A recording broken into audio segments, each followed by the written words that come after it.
삼성전자가 시스템 반도체 분야 연구개발과 생산시설 확충에 총 133조 원을 투자하고 전문 인력 15,000명을 채용한다고 밝혔습니다. 국내 반도체 산업의 경쟁력을 한 단계 끌어올리겠다는 계획인데 관련해서 전문가들과 자세히 짚어보도록 하겠습니다. 이주환 하나금융경영연구소 연구위원 그리고 최양호 한국외대 경제학과 교수 나오셨습니다. 두 분 어서 오세요. 네, 반갑습니다. 안녕하세요. 안녕하세요. 먼저 이 박사님, 일단 용어가 어려우니까 쉬운 정리가 필요할 것 같은데요. 메모리 반도체와 비메모리 반도체, 이거 어떻게 구분해야 하나요? 저희들이 보통 글로벌 협회에서 반도체를 분류할 때는 네. 7개 정도로 분류를 합니다. 그중에 하나가 우리가 친숙한 메모리 반도체이고 네. 그 외에 빠르게 언급을 한다면 개별 반도체, 광학, 센서, 아날로그, 마이크로 프로세서, 로직 IC 등 6개가 있는데요. 우리가 이 모든 걸 다 기억하기 어려우니까 종류가 많네요. 메모리가 네. 아닌 걸 그냥 한꺼번에 묶어서 메모리가 아닐 B자여서 네. 비메모리라고 이름을 붙이는 거고요. 그렇군요. 또 우리가 또 시스템 반도체라는 용어를 쓰잖아요. 네. 그래서 그것도 사실은 공식적으로 존재하는 용어는 아니고 어떻게 보면은 시스템 반도체라는 것은 어떤 소자 중에서도 컨트롤해주고 연산해주는 역할을 해주는 것, 그러니까 통제하는 브레인 역할을 해준다는 의미인데 네. 아까 말씀드렸던 메모리가 아닌 6개 중에서 굳이 뽑는다면 마이크로 프로세서와 로직 IC 2개 정도를 묶어서 크게 본다면 그걸 시스템 반도체라고 보통 얘기를 하면 될 것 같습니다. 네, 그렇군요. 그렇다면 최 교수님, 현 시점에서 이 분야들, 그러니까 메모리 그리고 이번에 이제 삼성전자가 투자하겠다는 비메모리 분야에서 삼성전자의 자체 경쟁력은 지금 어느 정도인가요? 메모리는 절대 강자고요. 네. 두 개를 다 합해서 먼저 말씀을 드리면 2017년도, 18년도 세계 1등이 삼성전자입니다. 그랬죠. 네. 그다음 이제 이번 1분기에 인텔이 이제 치고 올라오면서 네. 1등을 뺐겠지만 그래서 메모리의 강자로서 절대 강자돼 있는 부분들을 배경으로 해서 지금 1등 자리를 아쉽게 내줬습니다만은 메모리 그거는 너무나 잘 아실 것 같고 비메모리가 이게 좀 이제 문제가 많이 되죠. 그래서 일단은 이 삼성 내부의 이 매출 구조를 보면은 이제 비메모리 쪽이 한 20% 되고요. 낸드 프레시가 한 30%, 그다음에 이제 D램이 50% 정도를 되고 있는데요. 전 세계적으로 보면은 어떤 자료는 1%, 어떤 자료는 3%, 네. 이런 등등의 아주 진짜로 이 생각하기 싫은 숫자들을 막 나오고 있는데요. 일단 이 부분을 좀 강화를 해서 조금 더 굳건한 이 반도체 전체의 절대 강자로 나기 위한 그런 계획들을 지금 수립하고 있다고 생각을 합니다. 네, 그러니까 지금 교수님이 말씀하신 게 지금 반도체 사업 부문에 있어서 삼성전자의 그 비메모리 부분이 차지하는 부분이 20% 정도다. 네, 지금 네. 매출로 봐서는. 네, 매출 봤을 때는. 그러면 이번에 대규모 투자 방안은 그 부분을 좀 더 강화하겠다. 그렇게 강화하죠. 이해를. 그래서 이제 메모리, 비메모리 하는데요. 이렇게 보시면 돼요.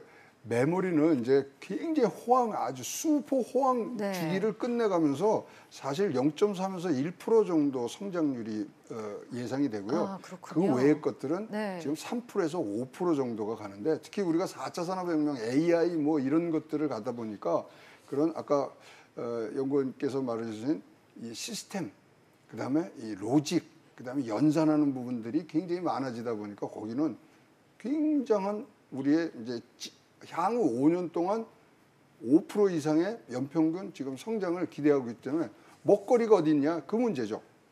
네, 연구위원님 그동안 사실 이 반도체 부문에서 이 메모리 시장에서는 삼성전자와 SK하이닉스가 글로벌 2위를 다툴 정도로 굉장히 우월한 그런 점유율을 가지지 않았습니까? D램 같은 경우는 양사 합치면 72% 정도 네. 되고요. 낸드는 42% 정도 차지하고 있습니다. 42%, 72%. 그러니까 두 회사가 전 세계에서 차지하는 그 비중이 어마어마한데 그런데 그런 점유율로도 메모리 반대체원 많음으로는 이 글로벌 경쟁력을 갖기 힘들다 이런 결론에 도달한 거겠죠. 우리가 일단 먼저 짚고 넘어갈게 최근에 메모리 시장이 커진 거는 단순한 가격 효과였거든요. 시장이 실제로 수요가 늘어난 것이 아니고 그래서 사실은 최근에 2년을 제외하면 전체 반도체 시장에서 메모리가 차지하는 비중은 평균 21%가 조금 안 됩니다. 최근에 34까지 올라간 거는 이제 가격 효과에 의한 거품인 거고요. 그래서 사실은 시장의 한 80% 정도는 비메모리 반도체이기 때문에 그러니까 우리가 반도체 강자라고 말하지만 사실은 4바퀴 중에서 3바퀴는 포기하고 바퀴 하나에서 1등을 하고 있는 그런 셈이었기 때문에 우리가 비메모리 쪽에 이제 육성을 해야 된다는 중요성이 계속 나오는 거고 또 하나는 아까 교수님도 4차 산업혁명 관련한 거 잠깐 언급하셨지만 향후에는 반도체가 메모리와 비메모리가 이렇게 독립된 칩으로 해가지고 기판에 꽂히는 그런 형식보다는 하나의 단일 칩으로 갈 확률이 높습니다. 융합되는 거죠, 반도체 그렇군요. 자체가. 그럴 경우에 비메모리를 잘하던 업체들이 메모리를 기술을 업데이트하는 것과 메모리를 잘하는 업체들이 비메모리를 습득해가지고 퀄리파이를 높이는 게 어떤 게 더 유리할까 따져보면 비메모리 업체들이 메모리라는 게 훨씬 더 쉽다라는 거죠. 상대적으로 메모리 훨씬 더 단순한 공정과 여러 가지 설계를 갖고 있기 때문에 그래서 그런 면에 있어서 메모리만 잘하던 업체들이 향후에는 경쟁력을 유지하기가 좀 어렵지 않을까 이런 우려가 또한 동시에 나오고 있습니다. 그런 면에서 4차 시장도 봐도 그래요. 지금 이제 1등, 2등이 이제 한국에 있잖아요. 3등이 이제 마이크론이고 4등이 나냐인데 마이크론 나냐는 진짜 초격차라는 것들을 뭐 몸서리치게 지금 느끼고 있어서 사실 여기가 지금 최근에 감산을 하기 시작했습니다. 그러니까 일단 메모리 분야는 뭐 다른 조치 필요가 없는 거죠. 3, 4위가 지금 못 쫓아오는 부분이고 그다음에 이제 비메모리로 가자 그러면 사실 이제 웨어러블, 그다음에 자동차 이런 부분들이 굉장히 지금 눈에 보이게 성장을 하니까 이쪽으로 가야 되는데 삼성이 그럼 지금까지 비메모리 분야에 안 했냐? 그건 아닙니다. 2005년부터 파운드리 시작했고요. 삼성 내부에도 시스템 LSI라는 그런 부서가 있어서 그 파운드리도 하고 그다음에 이 팹 설계도 이 디자인도 설계도 해서 계속 이제 실력을 쌓아갖고 있는데 그 사이에 메모리가 너무 좋았던 거예요. 그렇군요. 그러다 보니까 상대적인 그런 어떤 관심이 덜한 거지 계속적인 실력의 축적은 계속 하고 있었다고 저희들은 알고 있습니다. 그렇군요. 그래서 4차 산업혁명을 맞이해서 이 삼성전자 입장에서도 경쟁력을 키우기 위해서는 메모리에서 비메모리 쪽으로 확장을 가야 한다. 이게 두 분의 말씀이었는데 정부도 올해 들어서 꾸준히 강조하는 게 이 신성장 동력, 비메모리 산업 육성입니다. 잠깐 문 대통령 발언 보고 다시 얘기 나누도록 하겠습니다. 메모리 반도체에 비해 상대적으로 경쟁력이 취약한 비메모리 반도체 분야의 경쟁력을 높여 메모리 반도체 편중 현상을 완화하는 방안도 신속히 마련해 주기 바랍니다.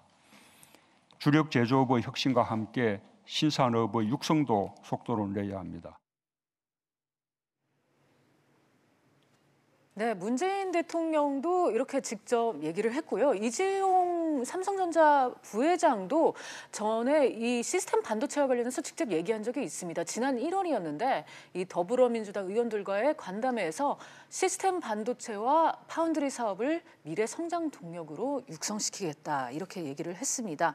교수님, 결과적으로는 그러니까 정부의 방안과 삼성전자의 투자 계획이 궤를 같이 한다 이렇게 볼 수 있겠어요. 그러니까 뭐 굉장히 드문 케이스입니다. 이제 뭐 선제적으로 이 뭐 정부가 끌고 가거나 지원을 해주는 그런 세팅이었는데 이번에는 이제 이렇게 비메모리 분야를 이제 키운다는, 특히 이제 수소 경제 가는 부분들도 이 기업체의 그런 육성 방안하고 이제 맞아떨어진 두 개 아주 흔치 않은 방안인데요.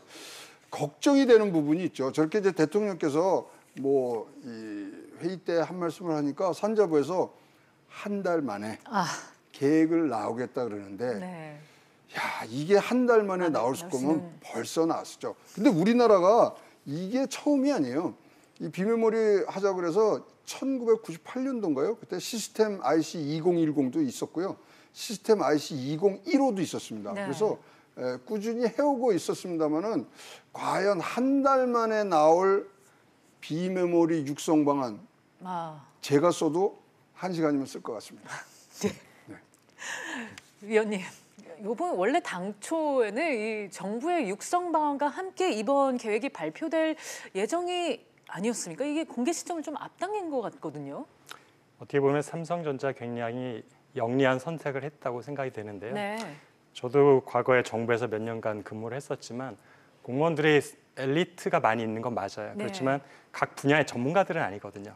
사실은 반도체에 대한 정부의 어떤 정책이 나온다 하더라도 정말 반도체를 잘하는 분들만큼 좋은 플랜을 줄 수는 없어서 어떻게 보면 삼성전자가 정부에서 발표를 해버리면 그것이 가이드라인이 돼버리고 어떤 나의 족쇄가 될 수 있기 때문에 먼저 그러니까 적극적으로 먼저 내가 이런 식으로 하겠다고 먼저 정부의 가이드라인을 준 셈이 된 거죠. 그래서 결국은 정부에서는 가장 앞서서 이것을 실행해야 되는 기업들은 삼성과 하이닉스이기 때문에 이 기업들이 하고자 하는 계획을 안다면 그것들을 이제 향후에 발표할 그런 정책에 오히려 스며들게 할 수 있는 이런 영향을 줄 수 있다라는 거죠. 그렇군요. 다시 오늘 발표 내용으로 돌아가서요. 제가 이제 보도자료를 좀 보니까 메모리 반도체는 소품종 대량 생산 체제, 그리고 비모리 반도체는 다품종 소량 생산 체제 이렇더라고요. 그러니까 쉽게 말하면 생산 체제가 기존의 메모리랑 이제 새로 이제 확장을 할 비모리랑 완전히 다른데 삼성전자가 어떻게 전략을 내세울까요?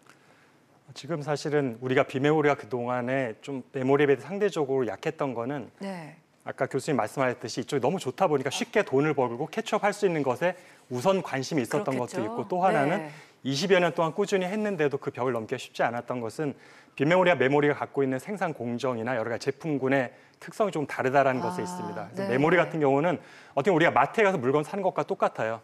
규격이 전 세계적인 이제 세덱이라는 그런 반도체 규격이 정해지면 그 규격에 맞춰가지고 제품을 만들고 내가 이런 거 만들었으니 사갈 사람 사가시오라고 말하면 되는 게 비메모리 같은 경우는 거의 대부분이 소비자가 내가 원하는 규격과 그런 모든 것, 스펙들을 먼저 설계를 만들어가지고 그것을 위탁해서 만드는 시기이기 때문에 주문을 하면은 주문식을 만들다 보니까 동일한 제품을 많이 만드는 구조로 돼 있는 공장 구성에서는 그런 다양한 품목을 소화하는 게 쉽지가 일단 않습니다. 그래서 사고가 나지 않으려면 같은 레시피로 하루 종일 돌려야 되는데 만약에 지금 위탁 생산하게 되면 올 때마다 제품마다 다른 레시피를 해야 되면 그 엔지니어라든가 공장에서 근무하는 분들이 사고 날 위험도 높고 그다음에 심지어는 우리 위탁 생산하는 경우에는 300mm 웨이퍼를 써야 될 만큼 수요가 많지 않기 때문에 때로는 우리가 6인치나 8인치 같은 과거에 작은 것들을 이용해서 많이 생산하는데 국내 대부분의 팩트는 이미 다 12인치로 다 셋업이 돼 있기 때문에 여기서 그것에 가지고 수지 타산이 많지 않는 구조가 되는 거죠. 그렇군요. 그런 면에 있어서 여러 가지 어려움이 있었던 건데 이번에도 보면 삼성전자가 2030년까지 설비 투자는 60조 원을 하겠다고 했습니다. 그러면은 1년에 평균 6조 원이 조금 안 되는데 지금 유럽에서 발표한 스코어보드에 의하면 작년 1년 동안 삼성전자 설비 투자 44조 원이었거든요. 근데 10년 동안에 60조 하겠다는 얘기는 사실상 별로 안 하겠다는 얘기라서 그러니까 설비 투자에서 공장을 많이 짓겠다는 얘기보다는 R&D와 설계 능력 같은 것에 포커스를 두겠다는 얘기인 것 같고 그다음에 생산은 기존에 있는 라인을 파운더리를 일부 쓰듯이 병행해서 생산하겠다는 그런 의지를 보고 있다고 생각하고 있습니다. 그렇군요. 교수님, 그렇다면은 이번에 이제 삼성전자가 이 정부와 손을 잡고 같이 가겠다 이 의도는 어떻게 해석을 할 수가 있을까요? 이제 우리나라에 지금 뭐 이런 이 디자인하는 회사들, 패블리스 회사라죠. 그런 것들이 한 200개 정도 있고요. 지금 보면은 패블리스의 그 반도체 이제 이런 전문 이 설계 회사가 상장사가 24개인데요. 사실 작년에 굉장히 반도체 좋았음에도 불구하고 24개 중에 13개가 영업 손실이 나요. 그러니까 같이 성장을 해야 되는 분위기로 갔어야 되는데 이 부분이 모자른데요. 사실 삼성에서 이렇게 뭐 주변들과의 그런 어떤 상생 문화 이건 굉장히 오래된 역사가 있거든요. 그럼에도 불구하고 아까 말씀드린 뭐 시스템 IC 2001호 같을 때 문호 개방했어요. 그럼에도 불구하고 우리나라 패블리스들이 삼성에다가 이 파운드를 해달라고 부탁을 못했습니다. 영업 비밀이 새나갈까 봐. 그렇군요. 그래서 정부에서 도와줄 부분들은 이렇게 상생을 갔을 때는 그런 부분에 조금 더 우리가 신경을 써서 2010년, 2015년도에 그런 전개됐던 정책에 있어서의 교훈, 실패, 성공 요인들을 조금 더 분석을 하면은 좋은 상생 모델이 될 것 같고요. 지금 중국만 해도 벌써 이런 패블리스 이런 게 1,300개예요. 그러니까 거기서 이제 치고 나오는 것들을 진짜 정부가 같이 도와서 갈 수 있는 부분들을 만들어주는 계기가 됐으면 좋겠습니다. 그렇군요. 그러니까 그간 반도체 위탁 생산은 사실 인텔이라든가 퀄컴 등 해외 대형 고객사에 치중이 됐었는데 연구원님 이번에는 그러니까 국내 중소형 설계 업체로도 이게 확대가 되는 거네요. 기대 효과는 어떻게 볼 수 있을까요? 삼성전자가 전반적으로 시스템, 비메모리 업체를 키우려고 할 때 결국에는 뭔가 위탁을 해주는 수요자가 있어야 되는데 그런 것들이 이제 국내에 두고 기반을 좀 확고하게 했다는 말씀을 이제 드리고 싶고요. 그래서 왜 그런 현실이 있냐면 결국에는 파운더리 같은 곳에 우리 위탁을 하는 것들은 보통 팹리스 기업들이 하는데 국내 팹리스 수준은 굉장히 지금 미미한 수준입니다. 그래서 글로벌 무대에서 중국도 이미 한 시장 점유율이 13% 정도 되는데 한국 점유율이 0.5%도 안 되는 것으로 알고 있고요. 극단적으로 한국의 팹리스 탑 10 업체의 매출이 중국의 5위 업체보다도 작거든요. 그래서 사실은 그러한 전반적인 기반을 마련해야지 특정 한두 기업한테 예속되지 않으면서도 삼성전자가 이 사업을 키워나갈 수 있는 그런 전략이 숨어 있다고 볼 수 있습니다. 네. 근데 고민도 있어요. 왜냐하면 삼성전자가 반도체만 하는 회사가 아니잖아요. 전자 제품을 만드는 그렇죠. 회사잖아요. 그러면 이제 이거를 우리가 주무형 반도체 에이직이라 그러는데 그 전자 제품에 들어가는 어떤 두뇌 같은 거를 생산해 달라고 그런단 말입니다. 근데 완성 제품은 다른 데에서 생산을 하게 되면 이건 묘한 이 소위 말하는 그 이해관계가 그렇겠네요. 좀 얽히는 부분들이 있어서 네. 삼성전자가 그런 부분도 좀 생각을 하셔야 되고 그래서 그러네요. 자꾸만 나오는 얘기가 네. 삼성전자 이거 분할해야 된다. 뭐 반도체 회사, 전자회사, 통신회사 이걸로 나눠야 조금 더 성장할 수 있는 그 여지가 있다는 얘기들도 우리가 많이 듣고 있습니다. 네. 그렇다면은 연구위원님 이번에 이제 국가 차원에선 어떤 지원이 정말 실효성이 있을지 좀 한 말씀 부탁드릴게요.